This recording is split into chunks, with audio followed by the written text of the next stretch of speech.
Alors aujourd'hui, vous allez rencontrer Robert Aplers, qui est extraordinaire, qui est humain. Et puis, je lui ai posé énormément de questions sur la manière dont il a géré ses peurs, ses doutes, comment il a suivi, comment il a été amené à rassembler les gens, comment il inspire. Et il avait une seule réponse. Je vous la donne pas. Vous allez écouter l'entrevue, une seule réponse. Hein. Souvent, on va dire, mais tu sais, je vais développer la confiance, je vais développer ceci, je vais oser demander de l'aide, Non, lui, il a une réponse et je trouve ça extraordinaire comme réponse. Je vous laisse écouter. Écoutez jusqu'à la fin, c'est brillant.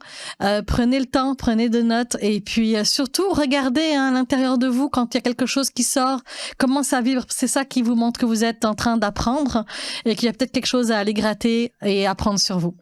Fait que je vous laisse avec Robert Aplers. Bienvenue au podcast Brillant Soyez ensemble, Robert. Et merci de me recevoir. Vraiment content d'être là avec toi. Écoute, c'est un bonheur, un plaisir. On s'est rencontrés il y a combien de temps? Est-ce que tu le sais? Oh my gosh. Quand tu partais ton entreprise d'animation. En 2018, avant la COVID, hein, ouais. C'était 19-20, oui, c'est ça. C'était 2018. Absolument. Et puis, tu étais en train de bâtir ton projet d'affaires, etc. Oui. Donc, c'était un beau moment. Oui, grâce à toi, j'ai réussi. Ouais, grâce à toi. Écoute, nous, on enseigne. Après, c'est vous qui faites le plus gros de votre travail. Tu sais. Je sais, mais j'ai suivi les recommandations et puis ça a bien été. Fait que, et puis ta sœur aussi, Bella, d'ailleurs, et qui s'en va au Vietnam pour son projet. Donc, absolument. Ça, je trouve ça extraordinaire. Frères et sœurs, vous êtes des inspirations. Vraiment. Mesdames et messieurs, pourquoi Robert aujourd'hui, alors que vous savez que en général, ce sont des personnes de PME que je vais recevoir, hein, des directeurs, ou des présidents, ou des personnes en RH qui ont mis qui ont mené des stratégies en place humaines dans leurs organisations. Mais Robert fait partie de ceux que l'on doit entendre. Robert fait partie de ceux qui ont compris que derrière chaque défi, il y a un cœur. Qui ont compris que derrière une relation, une émotion, une transaction, il y a un humain. Et il le fait à sa manière. Dans l'animation. Tu es aux côtés de Véronique Cloutier ces temps-ci, dans tes projets. C'est extraordinaire la carrière que tu as. Tu as aussi ton projet Roé et Marie. Mais au-delà de ça, je voulais te faire venir parce que je trouve que on parle beaucoup de diversité et inclusion dans nos organisations. Et plus je te voyais, en fait, j'essaie de trouver l'angle. Ça a été vraiment, on en a parlé des fois, absolument. Puis on n'était pas sûr. Oui, mais il faut qu'on trouve un angle pour que ça fitte dans le podcast. Exact. Et on a fini par, l'angle que j'amène, c'est vraiment ce qui rassemble les gens, ce qui unit les gens. Oui, on peut trouver plein de raisons pour nous séparer. Ben, il y en a des millions. Mais la raison qui fait qu'on est ensemble, il y a 2 éléments, il y a 3 éléments. On a tous une famille puis on les aime. La musique, la danse, ça c'est toi. Et la bouffe. J'ai pas encore invité de chef, mais on pourrait éventuellement. Ça fonctionnerait. Mais c'est vraiment ça. Et c'est pour ça que tu es là. Et j'aimerais qu'on regarde ton parcours qui fait que, à l'intérieur de ton travail, l'humain est présent. Définitivement. Et même dans le studio, parce que je te vois, puis tu fais attention au fil, tu fais attention. Enfin, ce sont des petites choses que, pour trouver le lien, j'ai eu à regarder. Oui, j'ai regardé tout ça, parce que j'ai dit non, mais c'est important, parce que tu l'incarnes dans ton quotidien. Tu l'incarnes dans ta douceur, dans tes interactions. Moi, j'ai assez parlé. Donc, t'es capable de faire des ponts, mais déjà avant ça, qu'est-ce qui t'a amené à l'animation? Mais l'animation, j'ai toujours été quelqu'un qui aimait ça être le fanfaron un petit peu. J'aimais ça aller de l'avant. Depuis que je suis tout petit, vous pouvez demander à mes amis les plus fidèles, mes plus vieux amis. J'ai toujours été celui qui aime ça être devant la caméra, faire rire les autres, faire les gens rire et puis participer. Et puis de fil en aiguille, j'ai vécu comme ça. Je travaillais dans une grande PME à un certain moment donné. Puis quand c'était le temps d'organiser ou bien de le comité social. Exactement. J'étais là, ça a commencé, comité social et tout. Et puis c'est ça, j'ai commencé à animer des événements pour cette grosse boîte-là. Et par la suite, c'est ça, j'ai été aussi, j'ai participé à des spectacles de talent show aussi. Alors, c'est ça, l'animation, ça a toujours été une partie de moi. Puis voilà, ça m'a amené à aujourd'hui. Mais avant tout ça, tu sais, c'est sûr et certain que j'ai commencé à... Où est-ce que je me suis assumé le plus, c'est dans l'animation de mariage. Encore une fois, dans cette grosse boîte-là, j'avais un collègue à moi, vu qu'il me voyait animer les événements au travail, il me disait, toi, t'as déjà animé un mariage? J'ai dit, non, j'ai jamais fait ça jamais. Mais j'aimerais ça que t'avoir comme animateur dans mon mariage. Et puis là, j'étais vraiment, OK, surpris. OK, je vais l'essayer. Donc, je commençais à faire des recherches, voir comment ça fonctionnait, les mariages et tout. J'ai animé son mariage. Ça a été un succès. J'ai eu la piqûre. Et puis là, ça passait de 1 mariage à 3, à 7. Puis là, j'ai commencé à faire ma marque. Et puis voilà. Donc, je travaillais de 9 à 5 la semaine et j'animais des mariages le week-end. À un certain moment donné, j'avais trop de mariages le week-end. Et je travaillais la semaine, puis là, à un moment donné, ma femme, Marie, elle a dit, bon, là, chérie, il faut qu'on se parle parce que ça marche c'est cool, ça marche, mais ça marche pas. Oui, ben, exact. Alors voilà, donc là, il fallait soit que je ralentisse ou bien que tu le fasses différemment. Exactement, que je le fasse différemment. Et puis avec différents enjeux dans cette boîte-là, il y a eu des coupures. Après, j'ai trouvé d'autres emplois et tout. Puis là, tout me ramenait à l'animation. Et puis, à un certain moment donné, j'ai décidé de faire le saut. Et puis, j'ai eu la frousse. J'ai eu peur de faire le saut. Ce fameux saut qui donne la trousse. La frousse, excusez-moi. Ouais. La trouille. C'est ça, la trouille, c'est ça. Alors, wow. Ouais. Alors, j'ai fait ça. Puis, je me suis dit, regarde, le pire qui peut arriver, c'est que ça fonctionne pas. Puis, je vais quand même pouvoir retourner dans le business ou le casual. De 9 à 5. Dans le 9 à 5, n'importe quand. Alors, on l'essaye. Et puis, j'ai jamais arrêté. Donc, depuis 2017, je suis à mon compte et puis j'ai jamais... Extraordinaire. On va revenir à la frousse trouille tout à l'heure. Reculons avant même la PME, oui. Etc.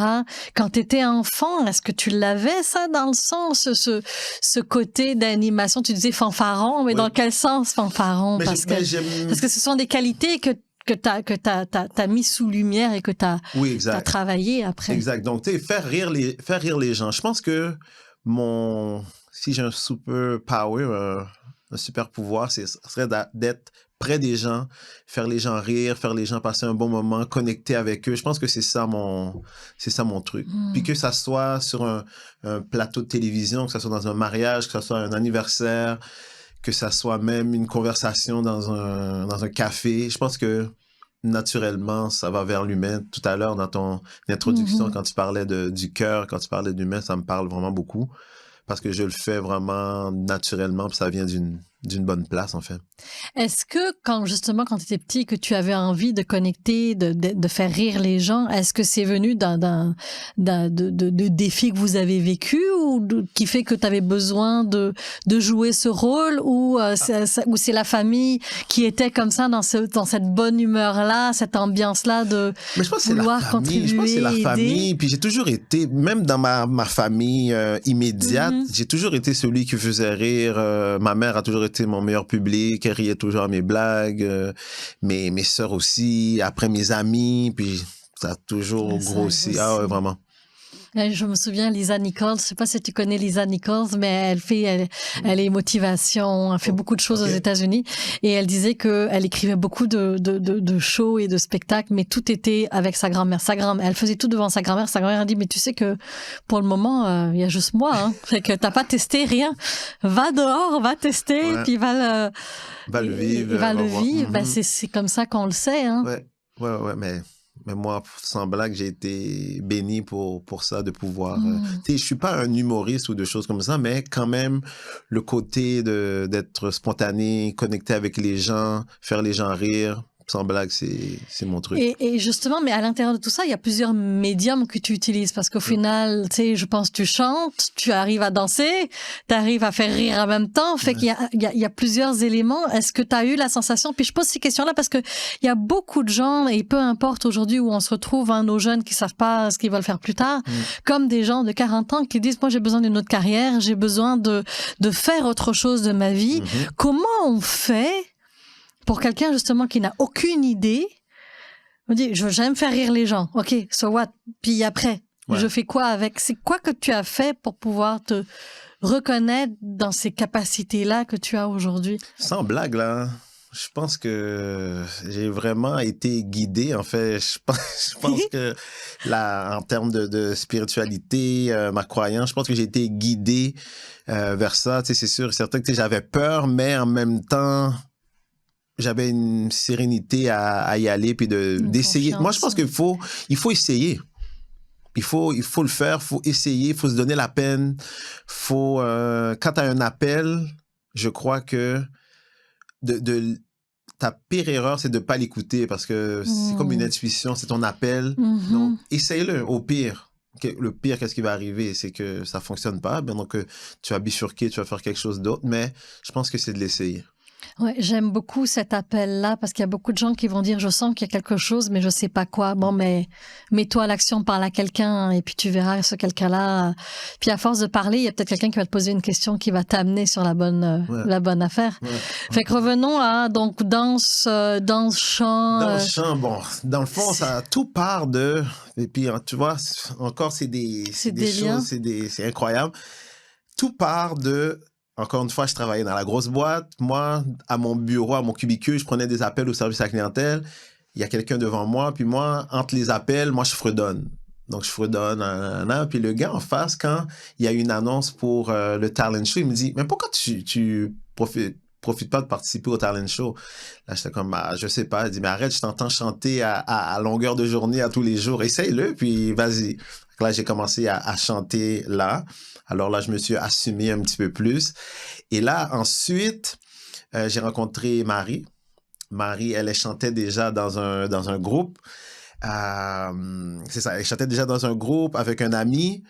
Cet ami-là nous a mis ensemble. On aime dire que c'est notre Tinder. Parce que lui, il a pris une de mes photos. Il a pris une photo de Marie. Il nous a montré ensemble. Et puis, il a dit, OK, vous vous trouvez beau, vous vous trouvez cute, vous êtes intéressés, alors je vous invite tous les deux à souper chez moi. Donc, on a été chez lui, on s'est rencontrés chez lui. Et puis, depuis ce temps-là, on s'est jamais lâché. Elle avait une fille. Et moi aussi, j'avais une fille de nos vies passées. Et qu'est-ce qui est drôle avec nos deux filles, c'est qu'elles sont nées dans la même année, dans le même mois, dans la même semaine. Oh oui! Donc, on avait deux filles de la même âge et on a eu deux enfants ensemble. Là, à un certain moment donné, on a commencé à être ensemble. Son père a eu un infarctus. Mais il est toujours vivant, il va bien, tout est beau. Il y a eu un infarctus. On s'est dit qu'on allait faire un spectacle bénéfice pour les maladies du cœur.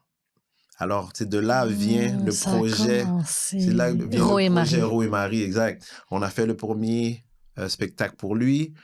Par la suite, ce qu'on s'est dit, c'est qu'à chaque année, on va faire un spectacle bénéfice pour une cause qui nous tient à cœur. Pas forcément seulement ça. N'importe quoi qui s'est passé dans l'année. On a rencontré une famille, un enfant malade, donc on a donné à Sainte-Justine, Jeunesse J'écoute, Suicide Action Montréal, plein de causes. Alors, c'est de là que ça vient, Ro et Marie, le projet. Donc, on faisait des spectacles une fois par année. Là, les plus vieilles ont grandi là-dedans, donc elles ont commencé à chanter avec nous. Les plus jeunes sont nés là-dedans aussi. Alors, les enfants ont grandi aussi là-dedans. Puis aujourd'hui, en 2026, tout le monde chante avec nous. Donc, le groupe, c'est pas seulement... Nous, on s'appelle Ro et Marie, oui, parce que c'est l'essence du truc, mais Ro et Marie, c'est la famille, en fait. C'est la famille, c'est nous avec nos 4 enfants. Spectacle bénéfice avec notre live band. Donc, on chante tous. Il y en a qui jouent des instruments de musique et tout. Donc, j'ai bien hâte que tu viennes voir ça. C'est familial. En tout cas, le billet est pris. Ça, c'est sûr. Et je reviens avec Jade.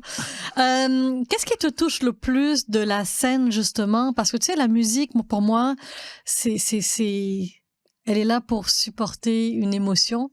Elle est là pour une transition. Elle est là pour quand ça va bien, quand ça va mal, pour les divorces. Elle est là pour, elle suit un peu le parcours de vie. Oui. Et ce parcours de vie-là, on le retrouve dans les entreprises. Parce que souvent, on va dire, oui, mais non, le professionnel, ça reste professionnel, puis le personnel, c'est personnel. Sauf que, il y a ce mix-up, tu sais, ce mix d'émotions dans les relations qui fait qu'il y a des fois ça coince dans nos entreprises. Et pour moi, la musique est un outil qui permet de naviguer et de se sortir. Oui. Pour toi, ça représente quoi? Et la scène aussi.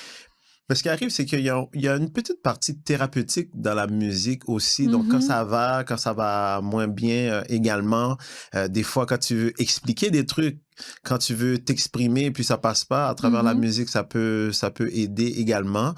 Alors, je dirais que la musique, c'est vraiment, le spectre est tellement énorme parce qu'on peut entamer ou bien discuter de différents types de sentiments, de préoccupations, d'état d'esprit. Alors, pour moi, la musique, c'est vraiment un exutoire, un échappatoire, tout ça. Comment tu penses que les organisations pourraient faire pour créer ce lien-là avec les gens en utilisant la musique? Je pense qu'il y a plusieurs façons peut-être de faire. Ça pourrait être comme talent show, ça pourrait être bien. Faire un band à l'intérieur de la compagnie. J'ai déjà côtoyé des personnes qui avaient un band dans la famille, pas dans la famille, mais la famille. Dans la famille organisationnelle. Exactement. Oh, et puis, ils faisaient un spectacle en fin d'année. Donc, ça fonctionne. Ça pourrait être des soirées dansantes. J'organisais aussi des karaokés. Ça peut être cool aussi. Donc, des team building en utilisant de la musique, c'est toujours gagnant. C'est extraordinaire de voir comment on peut prendre un métier et en faire plusieurs, en fait, l'adresser sous plusieurs formes. Absolument. Pour pouvoir aider et contribuer. Qu'est-ce que tu vois aujourd'hui dans le monde qui te touche le plus, qui fait que ça te donne envie de continuer? Ça, c'est une très bonne question.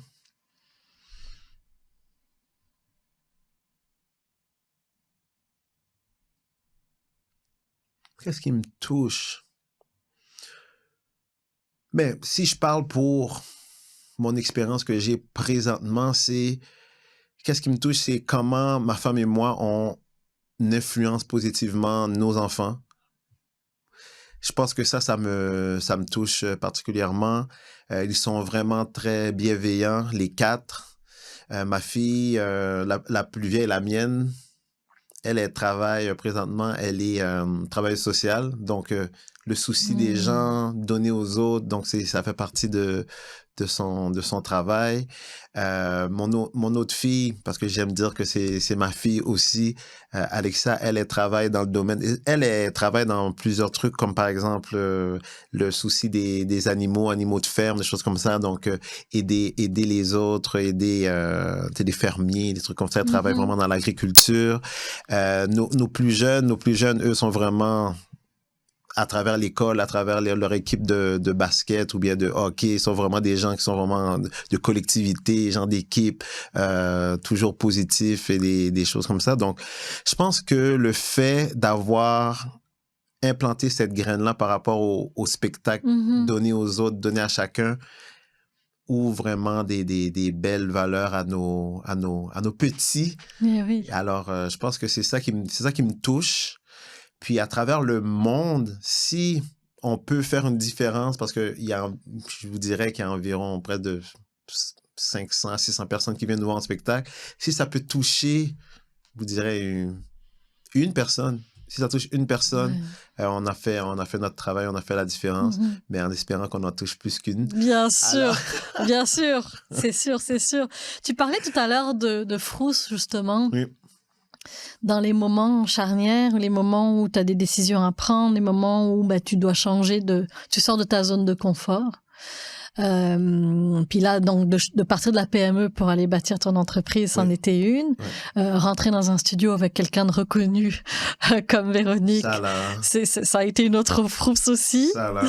Fait que, Comment, on va parler, avant de Véronique, on va parler déjà juste de ce step-là, de PME à ton entreprise. Oui.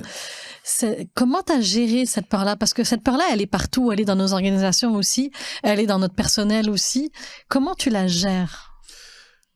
Moi, je pense que c'est d'avoir confiance, c'est de se dire que, regarde, on y va, on fonce, c'est vraiment le mindset, comme on pourrait dire, de se dire qu'on va y arriver, c'est d'avoir une certaine structure. Je suis vraiment quelqu'un de peut-être qui a l'air de foufou sur la scène et tout, qui est explosif, mais je suis vraiment très réfléchi également, puis je suis très organisé, parfois trop peut-être, mais je suis planifié, mais dans ma folie aussi en même temps. Donc, tu laisses la place à, en fait. Mon cadre est extrêmement rigide, si on veut, ou bien déterminé, plutôt. Et par la suite, là, dans ce cadre-là, ça, c'est là que ça part dans tous les sens, toujours en respectant les valeurs, en respectant les limites des autres.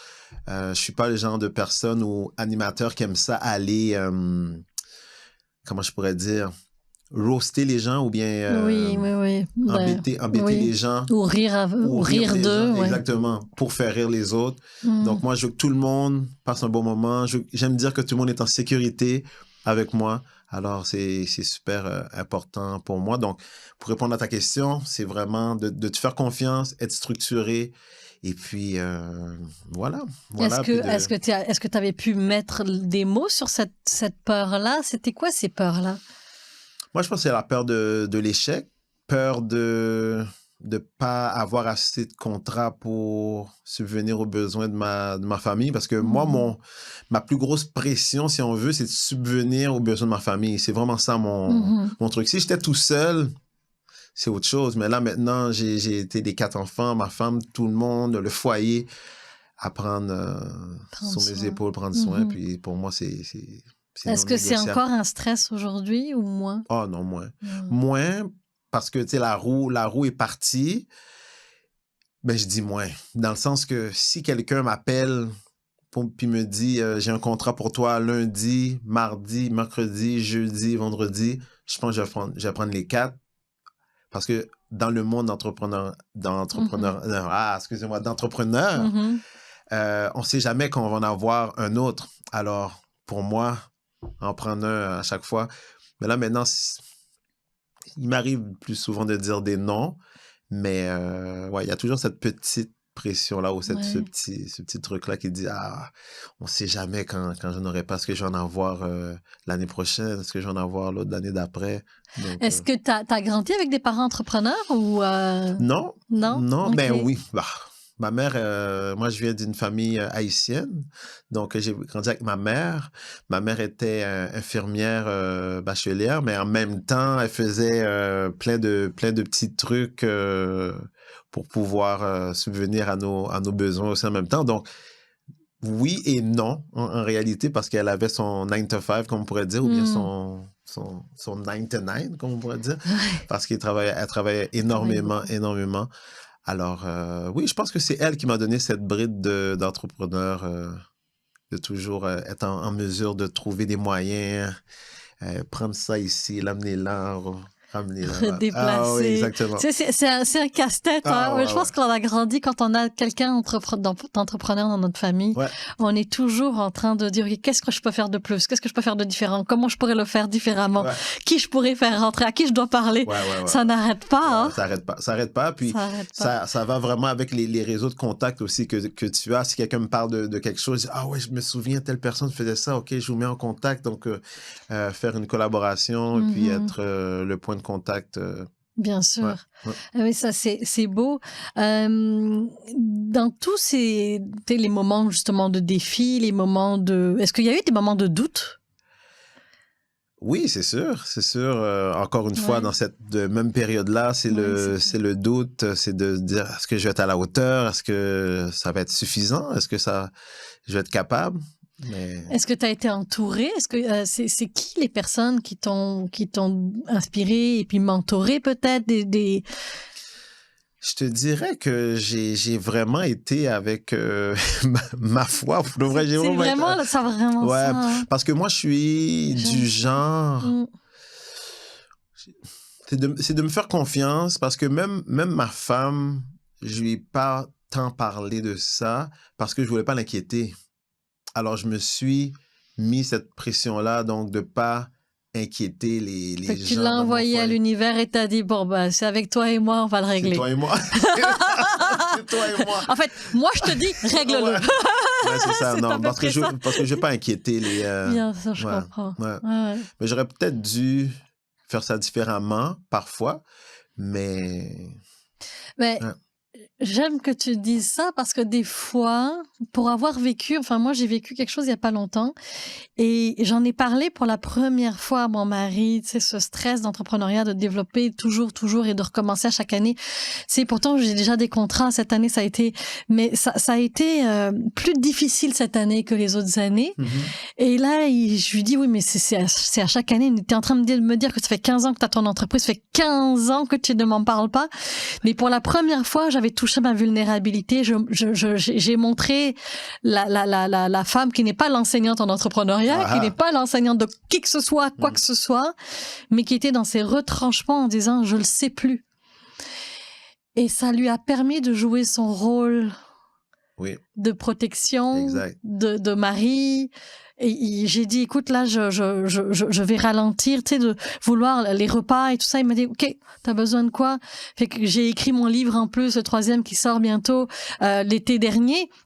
Écoute, depuis, je pense 6 mois, je vais plus au Costco. Enfin, je fais plus de courses. Comment tu t'es sentie après avoir fait ça? Mais moi, je me suis sentie comprise, accompagnée. Ça m'a fait du bien de lâcher. Parce que j'étais toujours dans les soupers de famille à montrer la forte, à dire ça va aller. Mais j'allais pas bien. Et c'est pour ça que, pour une prochaine fois, parce que je trouve que c'est ensemble, en fait, qu'on crée cette protection-là. Et puis, je l'ai écrit, c'est un livre sur la protection que j'ai écrit, Briller en soi et ensemble. C'est le livre, le titre du livre et le titre du podcast. Et d'avoir lâché un petit peu, lui a permis de jouer un rôle, mais en même temps, le fait de me voir dans ma vulnérabilité, il a commencé à se confier aussi. Et pourtant, ça fait 20 ans qu'on est ensemble, Robert, là. On a eu 2 enfants, les enfants ont 17 ans, enfin, tu comprends? Ouais. Donc là, on dirait que c'est là que il y a une plus grande ouverture, en fait. Oui, puis en fait, on se retrouve amoureusement beaucoup plus fort aussi. Ouais, à cause de... grâce à ça. Oui. Fait que je t'invite à le tester avec Marie. Ouais. Je connais pas, mais je vais la connaître bientôt. Ouais. Mais tu sais, parce que des fois, on porte beaucoup. Et c'est vrai dans nos entreprises, parce que là, il m'ouvre dans ses entreprises. J'ai dit, OK, mais as-tu pensé à ça? Mais j'avais pas pensé. Fait que il y a une réflexion où on n'est plus seul. Mais tu sais, on a des conversations, on s'ouvre ensemble et tout. C'est juste ce truc-là. C'est ce truc-là mais que c'est vrai je que garde. Le père de famille, hein. C'est le rôle du père de famille. Je sais pas, moi, c'est ça. Dans ma tête à moi, si je dis que, oh my God, je sais pas où est-ce qu'on s'en va, on dirait que. Financièrement. On dirait que le bateau va être comme, oh my God, si toi, tu sais pas où est-ce qu'on s'en va, qu'est-ce qui se passe? Alors, tu sais, je vais pas. Et c'est compréhensible. Envoyer cette genre d'instabilité.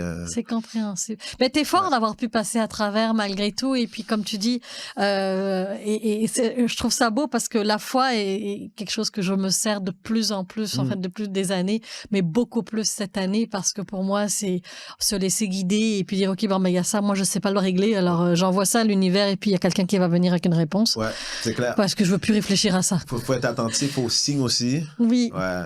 Parce que des fois, ça sera pas la réponse que tu penses qui va arriver, c'est de voir certains signes, interpréter des choses.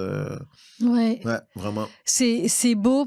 Et donc, finalement, le mentorat, tu m'as dit non. Et aujourd'hui, avec l'entreprise, quand tu vois tout ce qui se passe à travers le monde, comment tu vois les idées, parce que là, tu travailles avec Véronique. Tu as parlé de frousse aussi avec Véronique. Oui. C'est quoi cette frousse-là? Est-ce que c'était un syndrome d'imposteur? C'était quoi qui était présent? Mais je dirais comment ça s'est passé au final? Comment ça s'est passé, en fait, c'est que j'ai reçu un courriel. Non, pas vrai, j'ai reçu un appel. J'ai reçu un appel de une personne dans l'équipe de Véronique qui m'a appelé puis qui m'a dit... Bon, Zénith, saison 3 aurait besoin d'un animateur de foule, puis Véro serait intéressé à t'avoir dans l'équipe en tant qu'animateur de foule. Et là, j'étais, oh my God. Elle t'avait déjà vu quelque part? Oui, elle m'avait déjà vu. Elle m'avait déjà vu dans un mariage. Okay. J'avais animé un mariage. Un petit peu plus tôt, on avait parlé de mon ami Félix, oui. qui m'avait présenté à Marie. Il se mariait, puis j'ai animé son mariage. Et puis lui, il travaille avec Véro. Et puis là, elle m'a vu animer. Le monde est petit quand même. Incroyable. Encore une fois. Ah ouais, t'as suivi. C'est ça. Encore une fois, donc, animer le mariage. J'ai même été célébrant au mariage. Donc, j'étais célébrant, animé et j'ai chanté avec le band. Donc, elle a vu tout ça. Donc, le fait qu'elle a vu tout ça, je pense qu'elle a peut-être vu quelque chose en moi. Donc, là, je suis dans l'équipe. Quand c'était le temps, la première saison, les premiers épisodes, là, j'étais tellement stressé, là, que j'avais presque le vertige, tellement j'étais... Ouais, j'étais vraiment stressé parce que c'est le syndrome de l'imposteur. Est-ce que je vais savoir quoi faire? Est-ce que les gens vont embarquer avec moi? Est-ce que les gens est-ce que je vais pouvoir les amener à applaudir, à être dedans, être dans la vibe? Alors, des fois, tu te remets en question sur des choses que tu fais d'habitude, mais c'est juste le contexte qui est différent, mais... C'est que là, il y a une télé et puis c'est diffusé avec plus de monde. Ouais. Puis à un moment donné, la saison dernière, je pense que c'est épisode 3, je crois. Encore une fois, mon ami Félix, lui, là, je l'aime tellement. Il était dans le public. Et puis à la fin de l'émission, il m'a dit, Ron, je sais pas si tu veux entendre ça, mais je vais te le dire. Il dit, il y a une raison pourquoi tu es là. Tu es là parce que tu es le meilleur. Alors, soit Rob, soit Ro, et puis amuse-toi. Puis depuis cette parole-là, là maintenant, là j'étais vraiment libre et puis j'ai juste été moi-même à 100%. Et puis c'est juste qu'au début, tu sais, moi, encore une fois, je suis quelqu'un d'analytique, je suis quelqu'un de, OK, comment ça se passe? OK, comment... Tu sais, j'étais trop dans l'analyse, j'étais trop dans ma tête, j'étais moins libre. Et puis là, depuis que j'ai eu cet appel-là... Mais quelque part, en même temps, tu fonctionnais quand même avec un cadre. Donc, le fait d'analyser, ça t'a mis dans le cadre en disant, OK, ça, tu sais, de savoir la technique. Après, tu peux oublier la technique et t'amuser que de dire, je fais un faux pas. C'est ça. Je comprends en même temps. J'étais là, je voulais pas faire de faux pas, exactement. Ouais, et je comprends parce que quand c'est nouveau, bah, tu dis, c'est quoi? C'est comme moi, je suis venue ici dans le studio, j'ai eu besoin d'une formation avant de vous recevoir. J'ai dit, c'est quoi dans le cadre? Il est où le cadre? Mais comme tout à l'heure, quand je suis arrivé, tu te rappelles, j'ai dit, OK, l'entrevue, ça dure combien de temps? Oui. Qu'est-ce qu'on fait? J'ai le droit, tu sais, encore une fois, c'est mon cadre. Puis, après, moi, je te dis, je pose une question, puis on verra bien. Les gens, ils sont... Ma liste de questions, il n'est pas posé ma question. Je scrolle, mais là, c'est vraiment ça. Pas poser des questions. mais je comprends ce cadre-là et je pense que les gens en ont besoin, et même dans nos organisations, tu sais, quand tu es sur le plateau, il y a des choses à faire et des choses, tu sais, tu dois savoir. Parce que quand tu montes sur le stage, toi, tu le sais. C'est pour moi, mais je dois faire attention à ça, puis je dois faire, mais ma caméra, elle est là, donc je dois. Mais quand tu arrives quelque part, ben, tu sais pas c'est quoi ce cadre-là. Donc, tu sais, il y a la différence entre je suis trop rigide et je dois maintenir le cadre versus c'est normal, je suis en train d'apprendre, puis je vais me lâcher mon fou quand je l'aurai acquis. Exactement.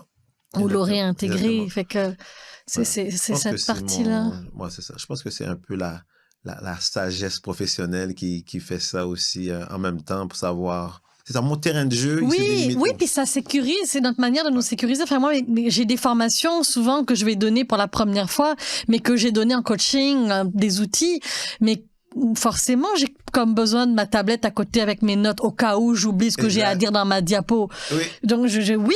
Définitivement, je vais l'avoir. Et puis, il y a des formations que j'ai données depuis 5 ans, 10 ans. Je vais encore avoir ma tablette. Au cas où il se passe quelque chose. Clairement. Et que là, il y a un feu, on revient dans la salle. OK, puis là, j'ai tout oublié parce que mon cerveau est parti loin. Je peux me rebrancher. Enfin, je pense que le cadre, tu sais, et c'est la sécurité. Oui. Et dans nos organisations, on a besoin de la donner, cette sécurité. Parce que si on ne donne pas de fil conducteur, c'est comme dire à quelqu'un, je t'embauche, mais tu fais quoi? C'est pas de définition de tâche. Non, c'est ça. pas de définition de tâche, pas de formation initiale, pas d'accompagnement au début, ça fonctionne pas. Exact. Il y a des gens qui quittent les emplois pour ça. Ben oui, oui, parce que c'est pas clair, puis on se fait engueuler quand on a outrepassé, et puis oui. Et l'imputabilité devient, extraordinaire. C'est quoi le next? Est-ce que tu as des rêves où tu laisses vraiment... Des rêves, oui. Est-ce qu'il y a des scènes ou autre chose, ou des projets que tu aimerais voir réalisés? J'ai plein de rêves, plein d'objectifs que j'aimerais, comme par exemple, j'aimerais un jour peut-être avoir mon émission de variété, peut-être, ça serait vraiment quelque chose que j'aimerais avoir un jour. J'aimerais bien chanter à un certain moment donné sur la scène... au festival X ici à Montréal ou bien ailleurs avec ma famille. C'est quelque chose que j'aimerais vraiment, vraiment, vraiment. Au Francofolie ou quelque chose comme ça. J'aimerais aussi avoir peut-être un EP avec ma famille, un album avec quelques pièces originales. Parce que tu sais, on fait beaucoup de covers, c'est ce qu'on fait. Mais avoir des pièces originales serait vraiment le rêve. Vraiment. Qu'est-ce que tu dirais au petit Robert de 7-8 ans? De 7-8 ans?